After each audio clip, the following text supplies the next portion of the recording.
Oke, baik. Kita mulai perkuliahan pada sore hari ini menjelang berbuka ya. Bismillahirrahmanirrahim. Assalamualaikum warahmatullahi wabarakatuh. Waalaikumsalam warahmatullahi wabarakatuh. Selamat sore semua. Sore, Pak. Oke. Sehat semuanya? Sehat, Pak. Puasanya masih lancar. Ada yang bolong Lancar, tidak? Pak.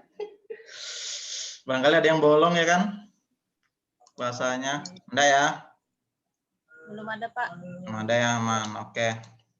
Oke, baik. Hari ini kita akan melanjutkan perkuliahan. Di sini ada gabungan dari prodi matematika sama bahasa dan ekonomi ya, gabungan. Dikarenakan tadi pagi ada rapat, jadi saya geser kuliahnya menjadi sore hari ini ya. Oke, hari ini saya ingin melanjutkan materi mengenai landasan media pembelajaran lagi ya. Sebentar. Ya, landasan penggunaan media. Nah, kalau minggu lalu kita masuk di teori-teori belajar yang berkaitan dengan media pembelajaran ya. Jadi minggu lalu kan kita banyak membahas teori behavioristik gitu kan. Teori behavioristik, kemudian juga sedikit menyinggung kerucut pengalaman Edgar Dale 1969. Nah, sekarang kita masuk kepada landasan penggunaan media pembelajaran dari beberapa aspek ya. Di sini saya ambil ada landasan psikologis ya, nanti sambil search ya. Jadi sambil bisa search nanti diktekan ke saya gitu biar kita interaktif. Kemudian landasan histori, landasan teknologi, empirik, filosofis, dan ini ada tambahan sosiologis dan religius ya, tambahan itu. Nah, ini beberapa landasan penggunaan media pembelajaran menurut Daryanto ya, menurut Daryanto 2010, serta kalau tidak salah ini ada gabungan dari Meyer ya, Meyer 2009 kalau tidak salah. Ya, tapi ini sumber utamanya dari Daryanto ya. Buku Daryanto Media Pembelajaran tahun 2010 ya. Oke, sudah siap menerima perkuliahan? Gimana? Saya tanya dulu ke kalian, sudah siap atau belum? Sudah, Siap, Ya, ya. Pak. Yang masih masak, tadi ada yang izin lagi masak ya. Ya sudah, fokus aja masak gitu sambil dengar kuliah. Nanti tolong kalau sudah jadi makanannya, masakannya tolong dibawa ke kampus ya. Saya ini nggak ada buka puasa soalnya di sini nanti. Nggak ada makanan di sini. Ya. Oke, apa ini? Oke, Siti Rabiah tadi yang masak ya. Oke. Oke, silakan lanjutkan masak tapi sambil dengarkan ya. Oke, landasan penggunaan media pembelajaran. Yang pertama, landasan kenapa kita harus menggunakan media pembelajaran selain dilatar belakangi atau dilandasi dari teori-teori belajar, khususnya teori behavioristik atau teori perubahan tingkah laku. Penggunaan media pembelajaran itu juga dia dari beberapa aspek, yakni yang pertama adalah landasan psikologis. Kurang besar ini ya? Iya, Pak. Tahan. Iya, Pak. Kurang besar ya? Iya, Pak. Cil. Nah, ini kelihatan? Iya, Pak. Ya. Landasan psikologis. Nah, jadi di sini saya tuliskannya, saya rangkum. Jadi sebelum guru itu mengajar, guru itu juga harus mengetahui kondisi psikologis setiap individu. Ya, guru itu harus tahu kondisi psikologis siswa yang dihadapinya itu berbeda-beda. Ya, dikarenakan perbedaan tahap perkembangannya, latar belakang sosial, budaya, juga mungkin karena faktor-faktor yang dibawa dari kelahirannya. Nah, jadi guru harus mengerti itu dulu.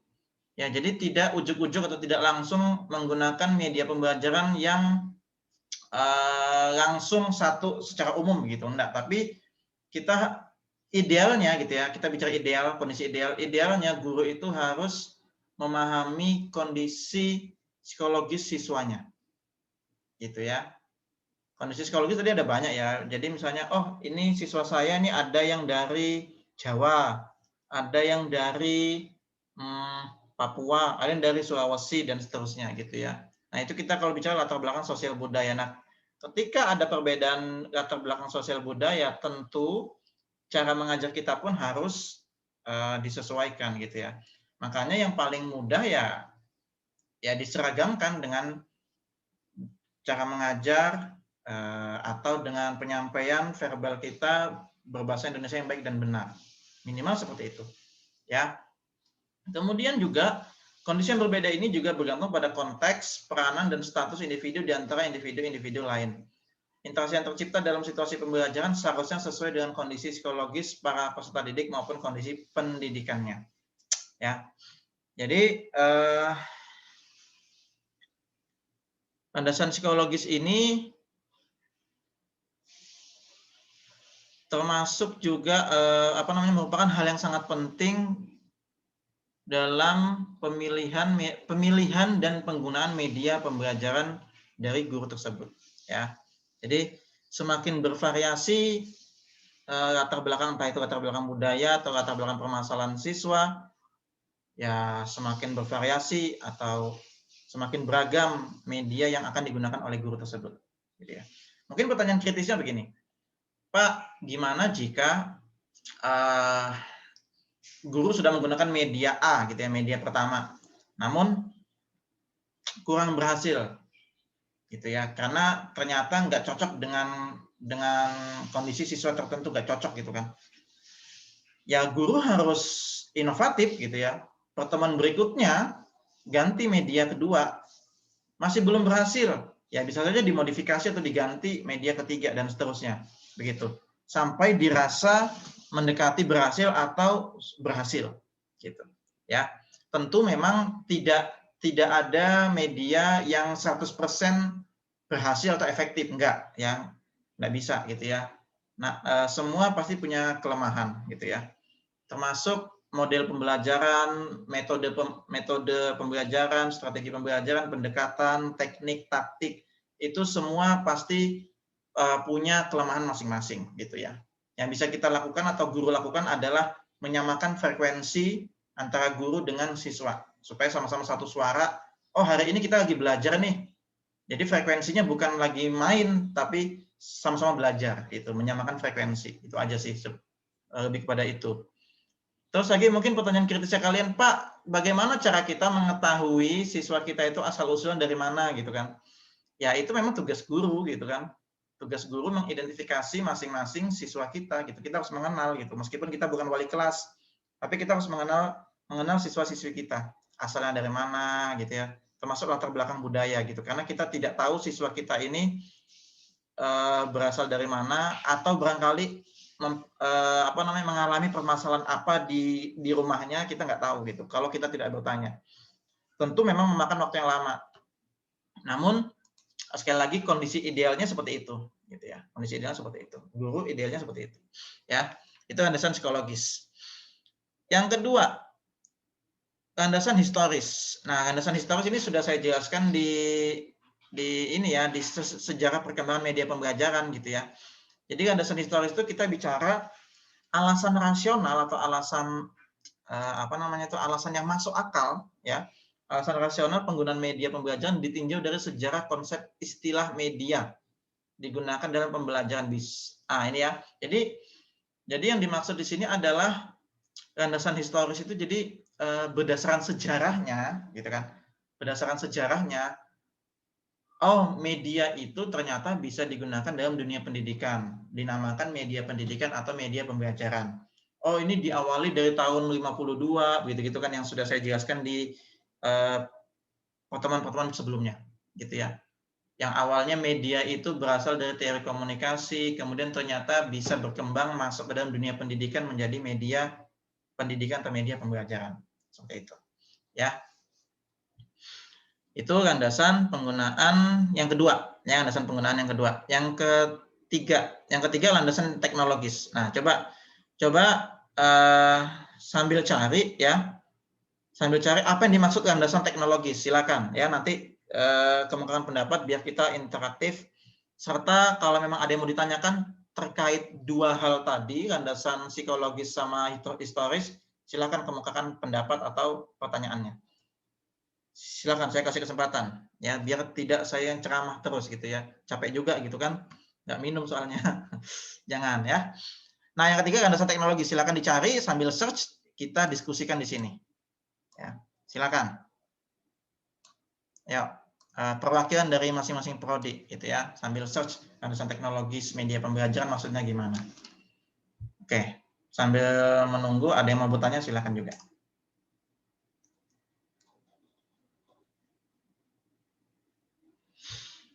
Silakan kalau ada yang mau bertanya.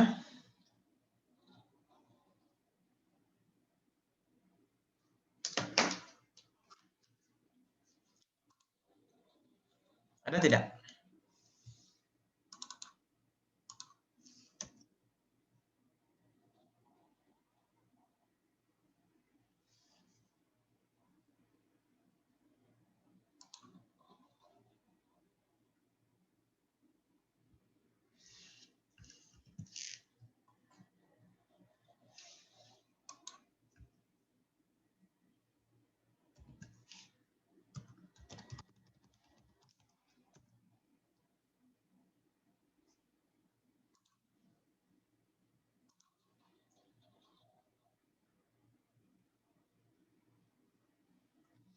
Gimana? Ada yang mau ditanyakan atau ada yang mau mengemukakan pendapat?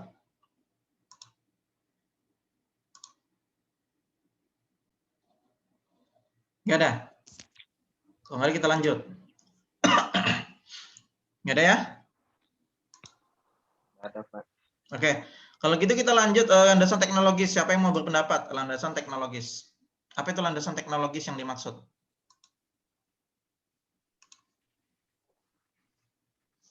Ya, apa itu landasan teknologis? Ada yang sudah nemu sumbernya? Maksud landasan teknologis itu bagaimana? Ya, silakan. Ayo.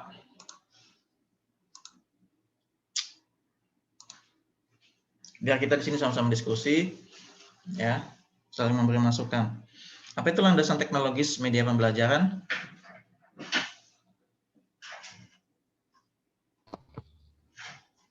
Ada? Sudah ada yang nemu?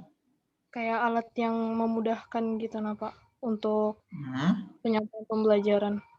Teknologinya Teknologinya alat yang memudahkan dalam penyampaian pembelajaran. Oke, itu ya itu kalimat kuncinya gitu ya. Jadi, oke, good, siapa? Petris ya, good.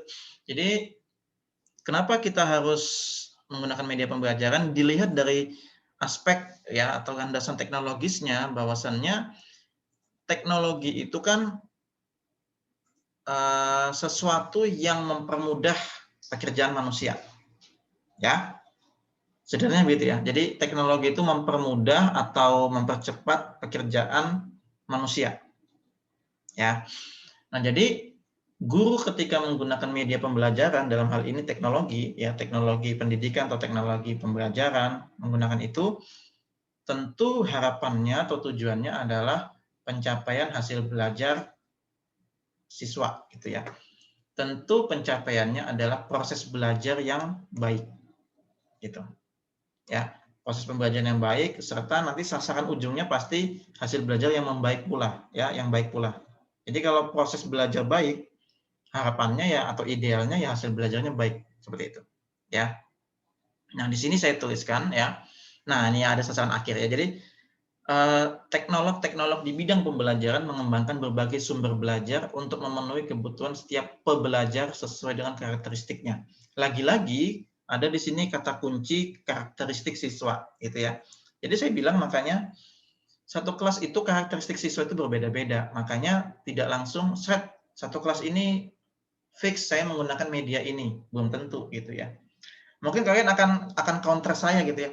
Pak, Bapak ini langsung menerapkan menggunakan ini gitu kan di satu kelas yang di satu Zoom gitu ya. Padahal kita karakternya berbeda-beda. Gitu kan. Sekali lagi itu kondisi idealnya guru memilih atau memilih dan menggunakan media pembelajaran harusnya seperti itu, mengidentifikasinya seperti itu. Namun dalam praktik langsungnya gitu ya atau praktisnya Ya, bisa saja kita langsung menyamakan seperti ini gitu ya. Terlebih kondisinya memang sulit gitu ya. Kondisinya pandemi, kita memilih solusi yang buruk di antara yang paling buruk gitu. Mungkin kalian akan nanya, Pak, kan kita bisa menggunakan media lain gitu ya.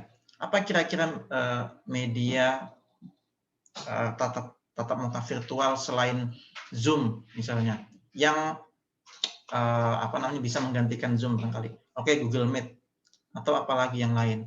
Tapi yang baik ya Zoom gitu kan. Yang baik dan paling banyak digunakan ya Zoom gitu. Jadi kita menggunakan atau memilih media pembelajaran dalam hal ini ya mungkin dikatakan buruk di antara yang terburuk gitu kan. Baik di antara yang terburuk gitu ya. Sorry. Saya ralat kata-kata saya. Jadi kita memilih yang dirasa baik di antara yang terburuk gitu. Ya karena apalagi kira-kira gitu ya. Maksud saya share video pembelajaran yang panjang di grup WA itu nggak baik gitu kan. Masa saya kirim voice note di grup WA itu nggak baik juga gitu ya. Jadi pertimbangan-pertimbangan itu yang kita pikirkan. Oke, ya paling enak ya Zoom gitu ya. Seperti itu. Ya paling enak Zoom atau nanti sudah ada rekamannya kita masukkan di YouTube, kalian bisa belajar ulang, kalian juga bisa download PDF ini di e-learning saya. Nah, gitu. Ini kan di e-learning ini. Saya ngambil dari e-learning gitu. Nah, seperti itu ya. Nah, dalam upaya itu, teknolog bekerja mulai dari pengembangan dan pengujian teori-teori tentang berbagai media pembelajaran melalui penelitian ilmiah, dilanjutkan dengan pengembang desainnya, produksinya, evaluasi, dan memilih media yang telah diproduksi. Ya, pembuatan katalog untuk memudahkan layanan penggunanya, mengembangkan prosedur penggunaannya, dan akhirnya menggunakan baik pada tingkat kelas maupun tingkat yang lebih luas. Nah, ini maknanya, ya makna paragraf ini, makna poin ini adalah, jadi sekali lagi ini kondisi idealnya guru itu dalam mengembangkan media pembelajaran itu ya memenuhi ini. Jadi guru dalam hal ini teknolog kita nyebutnya ya, guru dalam hal ini teknolog mulai dari pengembangan dan pengujian teori-teori belajarnya dulu ya yang terkait dengan media pembelajaran. Kemudian melakukan pengujian media saya ini sudah baik atau belum, dinilai dulu. Kalau belum baik, oke, direvisi atau diperbaiki, nanti diuji lagi, diuji di satu kelas gitu kan. Kalau memang satu kelas itu menerima, oke, nanti dicoba di 2 kelas, di 3 kelas dan seterusnya, menjadi yang tingkat lebih luas. Nah, seperti itu sebenarnya. Ya. Penelitian di bidang pendidikan pengembangan media pembelajaran gitu. Nah, sasaran akhirnya tentu dengan adanya teknologi tadi yang membantu kita atau membantu guru dalam mencapai tujuan pembelajaran tentunya adalah memudahkan pembelajar atau siswa kita untuk belajar yang ending dari itu semua adalah hasil belajarnya diharapkan meningkat. Gitu, ya. Bisa dipahami 3 poin ini? Sudah ada 3 landasan. Landasan psikologis terkait karakteristik siswa, beda-beda siswa tentu sejatinya atau idealnya beda juga media pembelajarannya gitu ya. Sudah ya, bisa dipahami ya. Kemudian landasan historis itu kita bicara sejarah perkembangan media pembelajaran. Yang ketiga landasan teknologis, kita bicara bahwasannya dengan adanya teknologi, khususnya teknologi pendidikan atau teknologi pembelajaran akan memudahkan guru dalam mencapai tujuan dan hasil belajarnya, gitu, ya. Nah, kemudian selanjutnya landasan keempat menurut Daryanto ya, Daryanto yang saya bilang tadi 2010, landasan empirik. Siapa yang mau berpendapat landasan empirik? Masa saya terus? Ayo. Saya, Pak. Siapa? Ayo. Siapa? Nur Hikmah. Nur Hikmah. Nur Hikmah prodi apa? Ekonomi, Pak. Oke, ekonomi. Landasan empirik itu apa maksudnya empirik? Ayo, coba. Pelajar itu akan lebih mudah memahami pembelajaran apabila ia menggunakan media yang sesuai dengan karakternya, Pak. Contohnya, jika pelajar itu memiliki tipe belajar yang visual, Berarti dia akan lebih cepat memahami pembelajaran itu jika menggunakan dengan menggunakan media visual seperti diagram, video, film maupun gambar. Oke, ada V ya, visual. Habis itu apa lagi tipe belajar? Auditorial atau audio. Ya, audit. Terus tipe belajar yang menggunakan seperti radio, rekaman suara. Yang ketiga? Ayo. Kinestetik. Oke, good. Ya, kinestetik. Kinestetik itu bagaimana? VAK ya, VAK. Kinestetik itu apa kinestetik? Lewat sentuhan mungkin, Pak. Dengan sentuhan. Oke. Dengan sentuhan dia akan lebih apa namanya? Lebih dapat pengalaman belajar gitu ya. Oke, good. Itu yang dimaksud landasan empiris. Di sini juga sudah saya tuliskan di di modul ya, di buku saya sini landasan empiris. Nah, jadi agar proses belajar dapat efektif perlu kita sesuaikan, guru perlu menyesuaikan ya tipe atau gaya belajar siswa kita, gitu ya. Ini kelihatan tulisan saya nih? Kelihatan, Pak. Kelihatan ya. Nah, sebenarnya tipe belajar anak itu ada banyak ya. Tipe belajar anak itu ada banyak ya. Ada banyak beneran. Hanya saja secara umum dibagi menjadi 3 ya. VAK itu tadi, visual, auditorial, sama kinestetik. Sebenarnya ada banyak. Ada juga tipe yang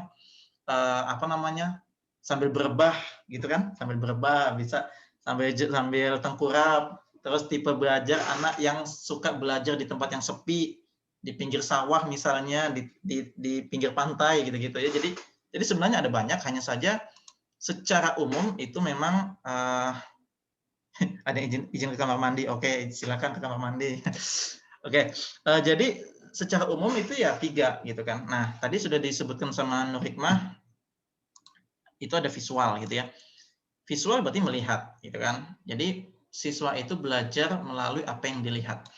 Nah, jadi kalau kita bicara visual, ya kalian nanti akan tahu gitu ya, saya itu gaya belajarnya apa ya, visual kah, audio kah, atau kinestetik.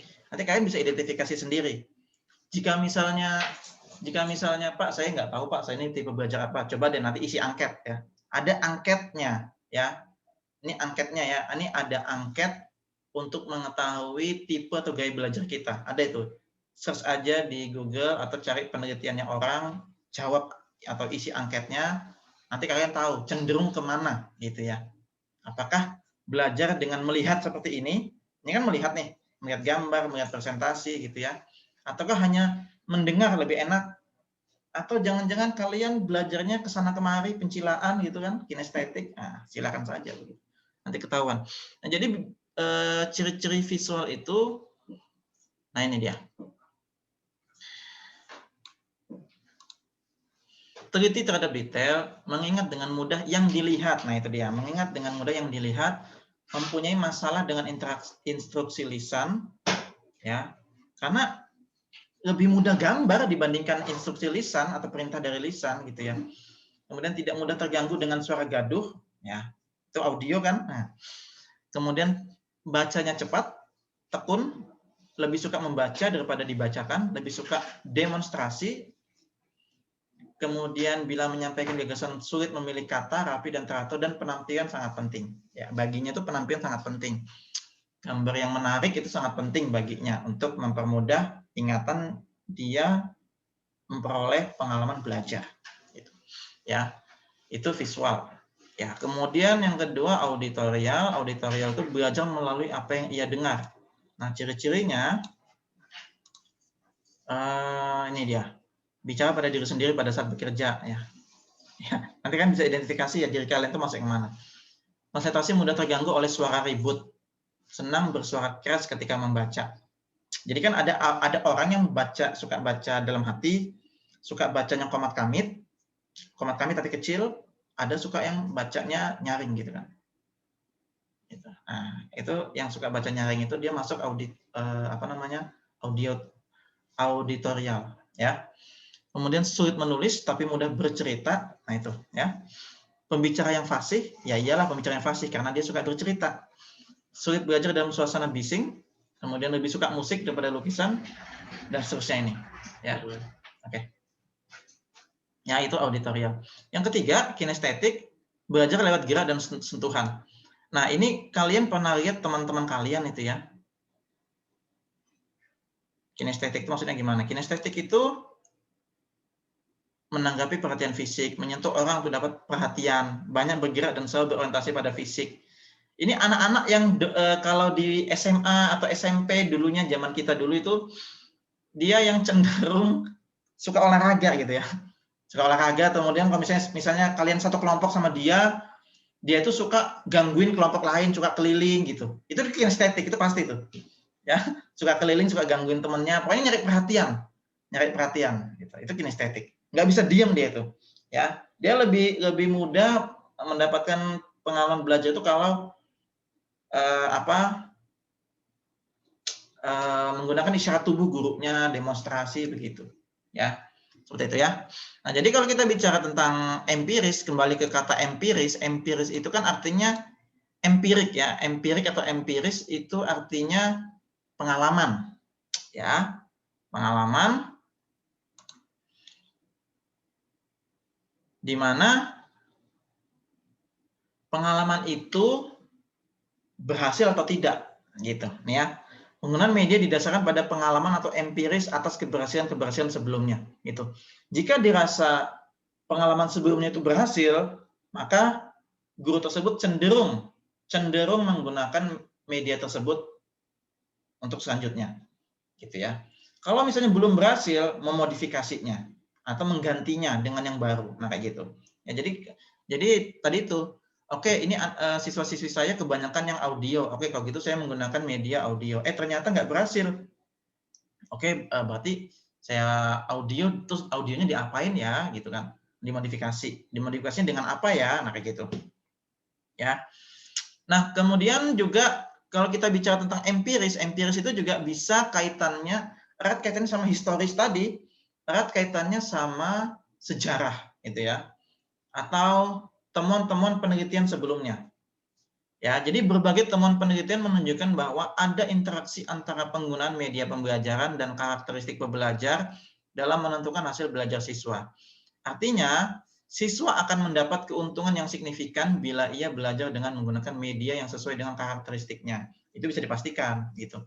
Ya, jadi kalau misalnya saya siswa audio dikasih media pembelajaran yang sifatnya audio, saya senang.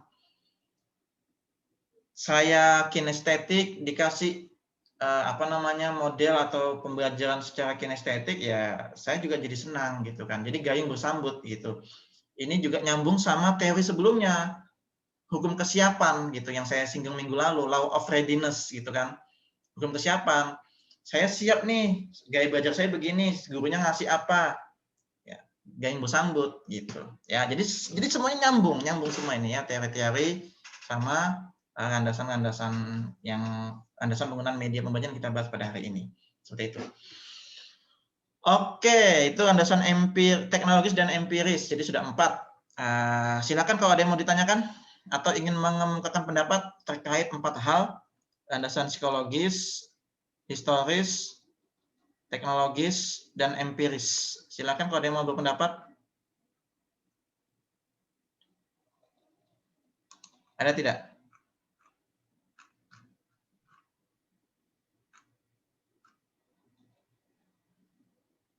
Nggak ada? Jelas? Gimana, jelas penyampaian saya? Jelas, Pak. Jelas, Pak. Jelas, Pak. Jelas ya? Oke, alhamdulillah.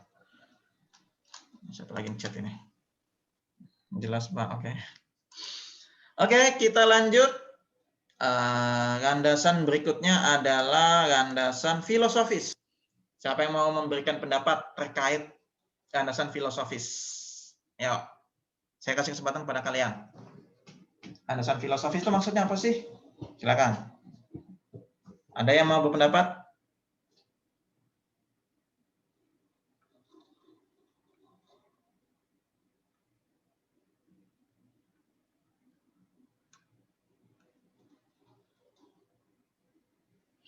Ya, silakan. Sambil search ya. Jadi kalau kuliah sama saya boleh sambil search ya, search dari buku ataupun modul yang kalian dapatkan dari internet boleh. Silakan. Ya, siapa? Joseph, Pak. Oke, silakan. Joseph. Kasih pendapatnya tentang filosofis. Landasan filosofis itu mungkin lebih ke anggapan guru tentang siswanya atau dari bagaimana pandangan guru tersebut terhadap siswa dalam proses pembelajaran, Pak. Oke. Pandangan guru terhadap siswa yang dihadapinya gitu ya. Oke, good. Ya. Ada lagi yang lain barangkali pendapat lain? Yang referensi lain barangkali?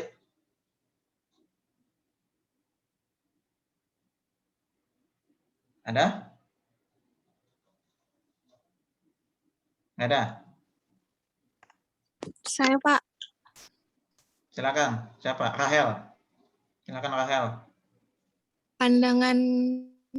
Pandangan hidup yang berisi nilai moral dan etika. Nilai yang baik adalah pandangan dan cita-cita yang dijunjung tinggi, mengandung nilai kebenaran, keadilan, kesusilaan, dan berbagai nilai yang dianggap baik. Oke. Jadi kaitannya dengan nilai ya. Oke, kita combine ya. Kita combine pendapat-pendapat dari kalian tadi yang kalian temukan itu. Oke, itu masuk ya. Garis besarnya memang seperti itu. Jadi landasan filosofis itu juga erat kaitannya sama yang sebelumnya dengan teknologis ya, ya. Saya jelaskan di sini dulu. Nih dia. Ya. Kelihatan ini? Kelihatan, Pak. Ya, nah ini dia.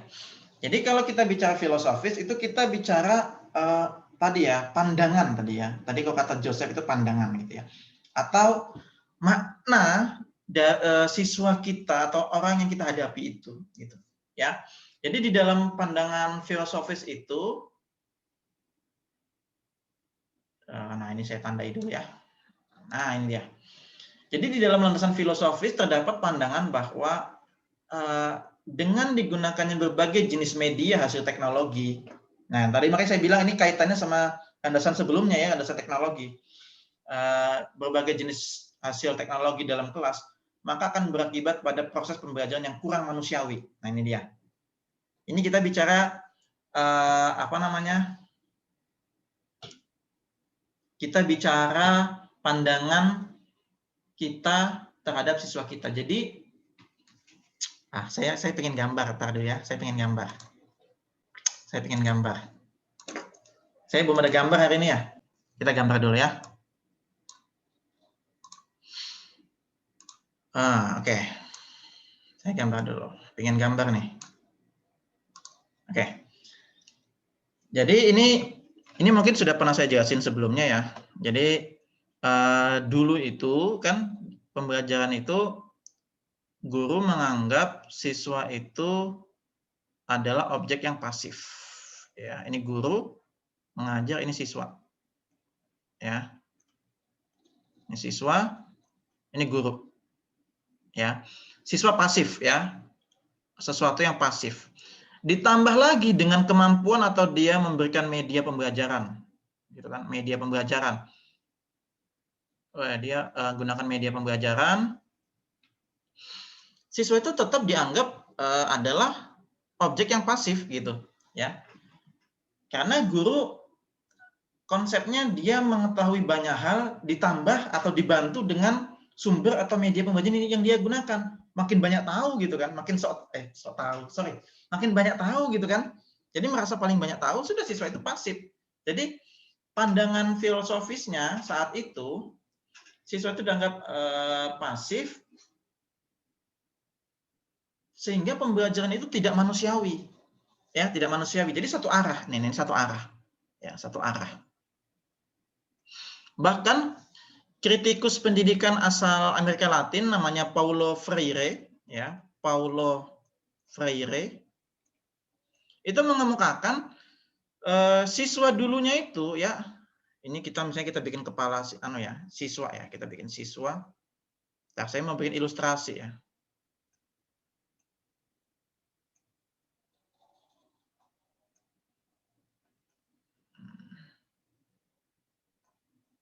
Nah, ya.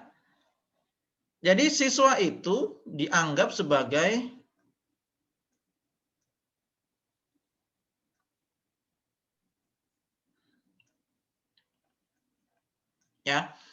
dianggap sebagai bank gitu ya, safe deposit bank.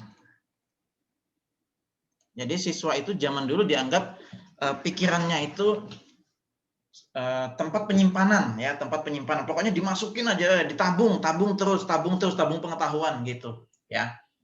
Nah, itu dikritik sama Paulo Freire. Jangan, siswa itu bukan seperti itu gitu ya. Masa pikiran siswa dianggap safe deposit bank gitu ya. Jangan. Nah, ini enggak humanis gitu kan, enggak humanis gitu ya. Jadi bagaimana caranya supaya humanis ya, pembelajaran itu harus dua arah. Siswa itu harus dianggap manusia gitu kan. Harus lebih manusiawi gitu. Ya, harus learning pembelajaran ya, atau proses belajar mengajar. Jangan instruction ya, jangan instruksi atau memerintah, jangan. Tapi belajar gitu, sama-sama belajar gitu. Ya. Dulu itu seperti ini. Nah, namun di satu sisi pandangan itu Namun di satu sisi pandangan itu juga bisa di-counter ya, bisa di-counter bahwasannya ini dia. Pendapat tersebut juga mendapatkan suatu sanggahan atau kita bisa counter bahwa dengan adanya berbagai media pembelajaran malah siswa kita mempunyai banyak pilihan. Ya, yang sesuai dengan karakteristik pribadinya, lagi-lagi karakteristik gitu ya. Jadi tadi ada orang berteori bahwasannya proses pembelajaran dengan teknologi baru membuat pembelajaran kurang manusiawi. Nyatanya itu menjadi bumerang juga gitu ya, dengan adanya teknologi malah memungkinkan untuk variasi media. Gitu. Variasi media ya. Nah, itulah landasan filosofis penggunaan media pembelajaran, bahwasannya dalam pelaksanaan pembelajaran siswa itu kita jangan kita anggap pasif. Pembelajaran harus manusiawi, pembelajaran yang humanis ya. Dan kata lain, siswa dihargai harkat kemanusiaannya dan diberi kebebasan untuk menentukan pilihan baik cara maupun alat belajar yang sesuai dengan kemampuannya. Gitu. Ya. Jadi jika guru menganggap siswa sebagai manusia yang memiliki kepribadian, harga diri, motivasi, dan memiliki kemampuan pribadi yang berbeda dengan yang lain, maka pembelajaran yang dilakukan harus tetap menggunakan pendekatan humanis. Nggak masalah dia menggunakan teknologi ataupun tidak. Intinya, menggunakan atau tidak menggunakan media pembelajaran, ya guru harusnya tetap juga humanis. Ya. Dosen harus humanis, ya gitu ya. Gitu. Ya, jadi landasan filosofi seperti itu. Ya, jadi kita bicara tentang nilai-nilai manusia, nilai-nilai moral juga begitu. Ya. Nah, kemudian erat juga kaitannya sama yang tadi dibilang siapa tadi itu? Rahel ya.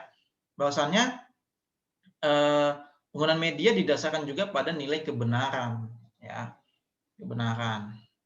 Baik kebenarannya disepakati secara akademik maupun secara sosial. Kemudian isi materi pelajaran juga disampaikan kepada siswa yang merupakan kebenaran yang teruji. Gitu. Ya, itu kita kalau bicara tentang landasan filosofis tadi. Seperti itu. Oke, bisa dipahami? Jadi pembelajaran harus yang humanis, yang manusiawi, yang secara filosofis nyatanya dengan perkembangan teknologi malah menjadikan guru itu lebih banyak berinovasi sehingga media pembelajaran lebih bervariasi. Seperti itu.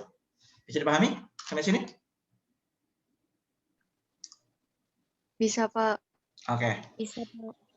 Kita lanjut. Kalau bisa kita lanjut ya. Mungkin sebentar lagi ya. Ya, 2 lagi ya. Ini tambahan ya. Kalau dari Yanto itu ada 4 ini tadi yang saya temukan ya. Dia ada 4. Ini ada tambahan lagi dari yang pendapat lain. Saya kombinasikan. Kita sedikit lagi ya. Saya juga siap-siap mau buka gitu kan. Ini sudah jam 5. Landasan sosiologis ya. Nah, di sini dalam menggunakan media, guru perlu mempertimbangkan latar belakang sosial anak didik dalam sekolah. Sebab jika media yang digunakan tidak sesuai latar belakang sosial anak didik, maka materi pelajaran atau pesan yang dikirim tidak bisa disampaikan secara optimal. Nah, di sini ada redaksi optimal ya. Kalau ditanya, Pak, apakah saya menggunakan media pembelajaran, kemudian siswa saya itu dapat materi pelajaran atau dapat pengetahuan? Dapat, namun bisa saja nggak optimal gitu. Ya, saya berceramah, pertanyaannya kalian bisa dapatkan pengetahuan dari saya? Bisa. Tentu optimalnya beda-beda gitu ya. Ada yang dapatnya banyak, ada yang sedikit, tergantung dari kalian gitu ya. Tergantung dari latar belakang kalian juga, tergantung dari faktor-faktor lingkungan kalian, tergantung dari faktor internal kalian, hari ini termotivasi belajar atau tidak, dan seterusnya gitu. Ya, jadi media pembelajaran nggak mutlak bisa langsung memberikan pembelajaran secara optimal. Namun lingkungan sosial kita, ya, lingkungan sosial kita itu sangat berpengaruh kepada keberhasilan pembelajaran gitu. Jangan dikira lingkungan sosial itu tidak berpengaruh gitu ya. Ini kalau kita bicara sosial itu, mana ya? Jadi interaksi sosial ya. Kita kalau bicara interaksi sosial teori ya, teori interaksi sosial dari Vygotsky. Ya, teori interaksi sosial dari Vygotsky. Jadi pengalaman belajar siswa itu juga dipengaruhi oleh lingkungan sosialnya. Ya. Dan teori ini masih relevan sampai saat ini. Benar itu. Ya. Ada kawan-kawan kita yang tinggal di lingkungan pantai, tentu pengalaman belajarnya berbeda dengan kawan-kawan kita yang tinggal di daerah persawahan, yang tinggal di daerah kilo, yang tinggal di daerah perkotaan, yang tinggal di daerah pegunungan. Tentu beda gitu ya, tergantung dari interaksi sosial kita gitu. Jadi pengalaman belajarnya pasti berbeda tergantung lingkungan sosial, bahkan pengaruh-pengaruh sosial dari orang-orang di sekitarnya serta orang tuanya jangan-jangan gitu. Jadi pasti beda-beda gitu. Nah, hal-hal itulah yang perlu kita perhatikan juga gitu. Makanya tadi saya bilang guru itu perlu mengidentifikasi siswa-siswinya gitu, mengenal siswa-siswinya. Termasuk saya itu juga perlu mengenal kalian gitu ya, mengenal si Solihatinisa, mengenal Arifa, mengenal Siti Rabiah, mengenal Rahel, Joseph, Adinda, dan seterusnya. Jadi idealnya ya harus mengenal semua begitu ya, mengenal semua baik dari asal usulnya, permasalahannya, ya latar belakang sosialnya, dan seterusnya gitu ya. Sekali lagi itu idealnya gitu ya. Kondisi ideal guru harus seperti itu. Bisa dipahami landasan sosiologis? Bisa ya? Oke. Yang terakhir ya, ini terakhir. Nah, kita cepat aja nih. Landasan ini tambahan ya, landasan religius. Jadi dalam masalah penerapan media pendidikan agama harus memperhatikan jiwa keagamaan peserta didik ya. Jadi kalau kita bicara kaitannya dengan landasan religius, ini ketika kita menyampaikan suatu materi pelajaran, ketika kita menyampaikan suatu informasi atau suatu ilmu pengetahuan misalnya, atau informasi apapun itu ya, maka kita menyampaikan tentu dengan, kalau kita bicara tentang landasan agama atau landasan religiusnya, tentu kita sampaikan dengan baik. Agama apapun itu, baik Islam, Kristen, Katolik, Hindu, Buddha, Konghucu, dan seterusnya ya. Dalam menyampaikan sesuatu ke orang lain tentu dengan yang baik gitu ya. Atau mengajak sesuatu ke hal yang positif, atau menyampaikan informasi tentang sains misalnya, itu dengan yang baik. Jangan ngotot-ngototan gitu ya. karena saya agama Islam, nah jadi kalau kita di agama Islam itu ada, kalian coba buka ya, kalian buka kalau tidak salah itu ini ya, surat An-Nahl ya, surat An-Nahl. Ini kok nggak bisa ya. Nah, kalian coba buka ya, ini kaitannya erat sama situ sih kalau menurut saya sih. Jadi erat kaitannya dengan itu. Ini ini ya, ayat 125 ya, ini tapi secara umum ya, saya bilang secara umum agama lain pun juga demikian pasti ya. Dalam mengajak atau dalam memberikan informasi atau menyampaikan materi pelajaran tentu harus disampaikan dengan hikmah dan dengan pelajaran yang baik ya. Jadi kalau surat An-Nahl itu bicaranya gini, serulah manusia kepada jalan Tuhanmu dengan jalan hikmah, nah gitu ya, dengan jalan hikmah dan pelajaran yang baik, pelajaran yang baik. Nah itu di Al-Quran bunyinya begitu ya. Kitab lain pasti begitu juga ya, kitab lain pasti kalau anjuran untuk berbuat baik pasti begitu juga gitu ya. Ini saya tidak mendiskreditkan agama tertentu, namun secara umum kita bicara dalam mengajak atau memberikan informasi atau menyampaikan materi pelajaran, ya tentu kita sebagai guru menyampaikannya dengan hikmah, dengan pelajaran atau dengan cara yang baik. Enggak, anak-anak hari ini misalnya gitu-gitu ya, enggak seperti itu. Namun kita dengan hikmah, dengan penyampaian yang santun, dengan penggunaan media atau tampilan media kita yang santun juga, bukan animasi-animasi yang mohon maaf, animasi yang senonoh misalnya begitu. Nah, jadi kita juga perhatikan landasan religius atau landasan keagamaan seperti itu, ya. Oke, bisa dipahami ya? Itu saja sih. Bisa dipahami semuanya landasan-landasannya? Bisa, Pak. Ya, jadi saya ulangi, landasan penggunaan media pembelajaran selain kita bicara tentang teori belajar behavioristik yang kemarin, kemudian teori konstruktivistik, kerucut pengalaman Edgar Dale, kita juga bicara landasan psikologis, ada 6 ya. Psikologis, historis, teknologis, empiris, filosofis, dan sosiologis, dan religius. 7 ya? 1, 2, 3, 4, 5, 6. Oh ya 7, ada 7, sorry. Ada 7 landasan penggunaan media pembelajaran. Seperti itu. Ya. Oke, cukup dari saya yang bisa saya sampaikan. Kiranya ada pertanyaan, silahkan. Kita sesi tanya jawab. Masih ada waktu sekitar 10 menit sebelum saya siap-siap pulang ya. Ditungguin istri soalnya. Silakan kalau ada yang mau bertanya.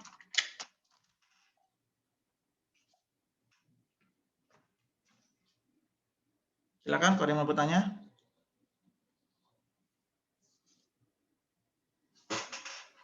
Atau sudah jelas semua? Jelas? Halo? Halo, Pak. Jelas? Insya Allah jelas, Pak. Oke. Nggak ada pertanyaan ya? Atau ada pertanyaan? Nggak ada? Pak, ada, Pak. Oh, silakan. Siapa yang mau nanya tadi? Tadi yang mengenai interaksi itu, apa tadi, Pak? Kenapa? Yang ada interaksi itu tadi landasan apa, Pak? Landasan interaksi. Yang ada teorinya Paulo. Oh, yang interaksi sosial kah? Ya.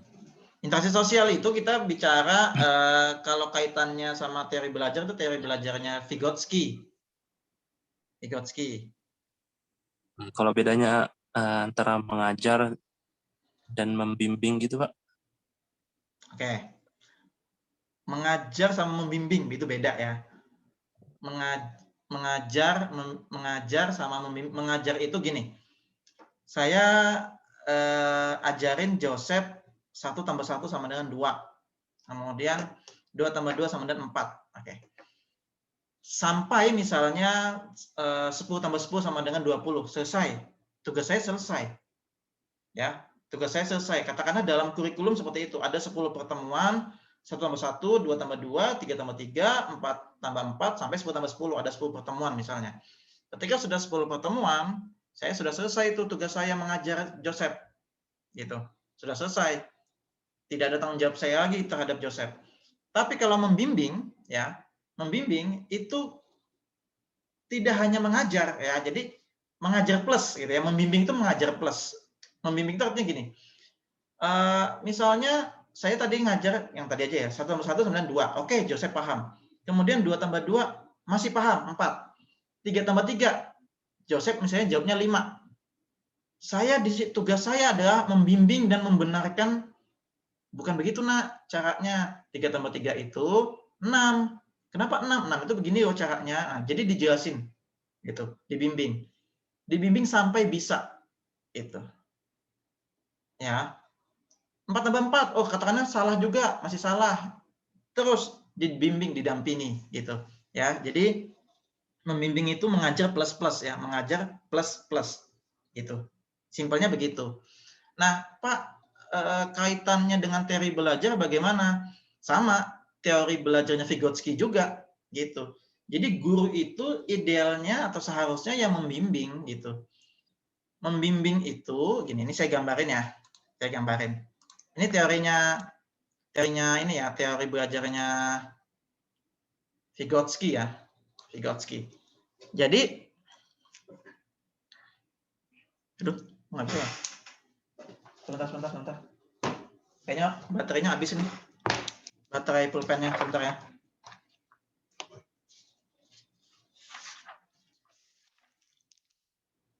Bentar.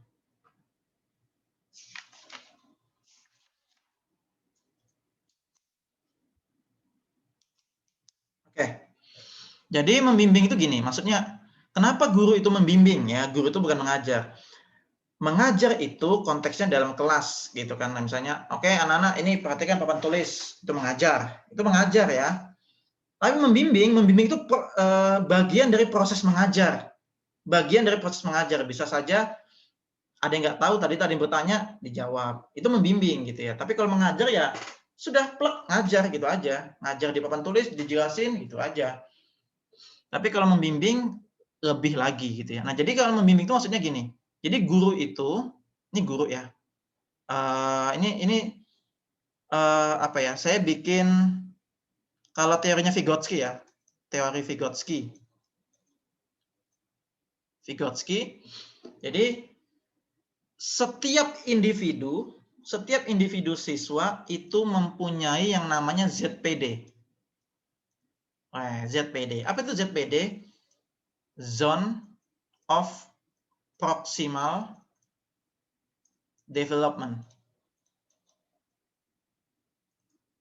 Ini saya sudah pernah jelasin nggak sih? Belum, Pak. Belum ya? Belum. Oke. Belum, Pak. Jadi gini. Ini kalian, ya kan? Ini kepala kalian. Kepala siswa, ya kan? Kepala siswa.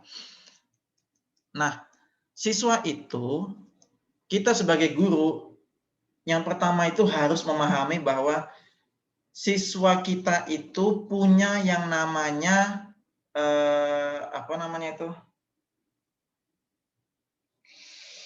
Aduh, saya lupa lagi. Bentar, saya lupa. Bentar ya. Potensial, sorry.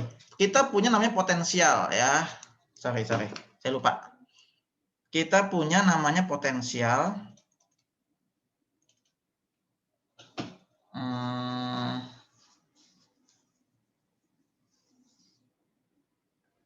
Ya sini nggak ada ya, di buku malah nggak ada. Jangan tingkat pemahaman sesungguhnya. Nggak ada ya. Jadi ini bahasa saya aja ya. Ini bahasa saya, bukan bahasa buku ya. Jadi kita itu punya kemampuan potensial. Kemampuan potensial sama kemampuan real. Nah, itu ya. Kemampuan real atau nyata. Nah, jadi siswa itu sebenarnya punya ini. Ini harus digarisbawahi. Semua siswa kita itu punya kemampuan potensial. Saya pun juga berpandangan kepada kalian tuh pasti punya kemampuan potensial. Tinggal dioles aja gitu kan. Nah, namun dalam pelaksanaan pembelajaran, siswa itu punya yang namanya kemampuan real. Nah, bagaimana untuk menuju kemampuan real itu. Nah, ini ada yang namanya zona. Nah, zona atau jembatan. Zona. Nah, zona atau jarak antara kemampuan real dengan kemampuan potensial itu dinamakan ZPD. Gitu. Nah, jadi peran guru adalah membimbing. Itu nyambung ya, membimbing. Ya. Jadi peran guru membimbing kemampuan real siswa untuk mencapai kemampuan potensialnya. Itu. Ya. Jadi bagaimana caranya guru itu membimbing siswa yang awalnya tadi salah-salah ya, 3+3 masih salah, kemudian 4+4 masih salah, bagaimana menjadi benar. Nah, atau tercapai kemampuan potensialnya, atau berkembang gitu ya, zone of proximal development, perkembangan gitu kan. Nah, seperti itu.